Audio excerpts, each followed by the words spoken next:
കോഴിക്കോട് വീണ്ടും Nipah virus സ്ഥിരീകരിച്ചതോടെ അതീവ ജാഗ്രതാ നിർദ്ദേശവുമായി ആരോഗ്യവകുപ്പ്. ആരോഗ്യമന്ത്രിയുടെ നേതൃത്വത്തിൽ തിരുവനന്തപുരത്തും കളക്ടറുടെ നേതൃത്വത്തിൽ കോഴിക്കോടും യോഗം ചേരുകയാണ്.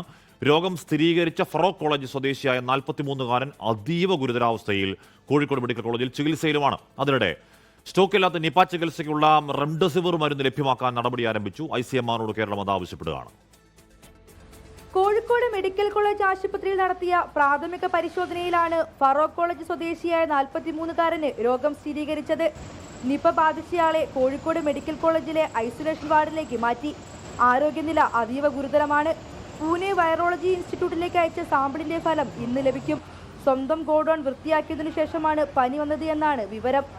നിലവിൽ പ്രാഥമികമായി രോഗം സ്ഥിരീകരിച്ച സാഹചര്യത്തിൽ കോഴിക്കോട് ജില്ലയിൽ നിയന്ത്രണം കർശനമാക്കിയിരിക്കുകയാണ് ആരോഗ്യവകുപ്പ്. മെഡിക്കൽ കോളേജ് ആശുപത്രിയിൽ നിയന്ത്രണം ഏർപ്പെടുത്തിയതായി സൂപ്രണ്ട് അറിയിച്ചു. രോഗബാധിതനുമായി സമ്പർക്കത്തിലേർപ്പെട്ട കുടുംബാംഗങ്ങൾ, ആരോഗ്യ പ്രവർത്തകർ ഉൾപ്പെടെയുള്ളവരോട് ക്വാറന്റൈനിൽ പോകാൻ നിർദ്ദേശം നൽകിയിട്ടുണ്ട്. ഭയം വേണ്ട, ജാഗ്രത മതിയെന്നാണ് ആരോഗ്യവകുപ്പിന്റെ നിർദ്ദേശം. ആരോഗ്യമന്ത്രിയുടെ നേതൃത്വത്തിൽ തിരുവനന്തപുരത്ത് ചേരുന്ന ഉന്നതതല യോഗത്തിന് ശേഷം ഉറവിടം, സമ്പർക്ക പട്ടിക, റൂട്ട് മാപ്പ്, എത്ര പേരുടെ സാമ്പിളുകൾ പരിശോധനയ്ക്ക് അയച്ചു തുടങ്ങിയ കാര്യങ്ങളിൽ വ്യക്തത വരും. അതിനിടെ സ്റ്റോക്കില്ലാത്ത നിപ ചികിത്സയ്ക്കുള്ള റെംഡെസിവിർ മരുന്ന് ലഭ്യമാക്കാൻ നടപടി ആരംഭിച്ചു. മരുന്ന് ലഭ്യമാക്കാൻ സംസ്ഥാനം ICMR-നോട് ആവശ്യപ്പെട്ടിട്ടുണ്ട്. പകരം റിബവൈറിൻ ഉപയോഗിക്കാനാണ് നിർദ്ദേശം. 24 കോഴിക്കോട്.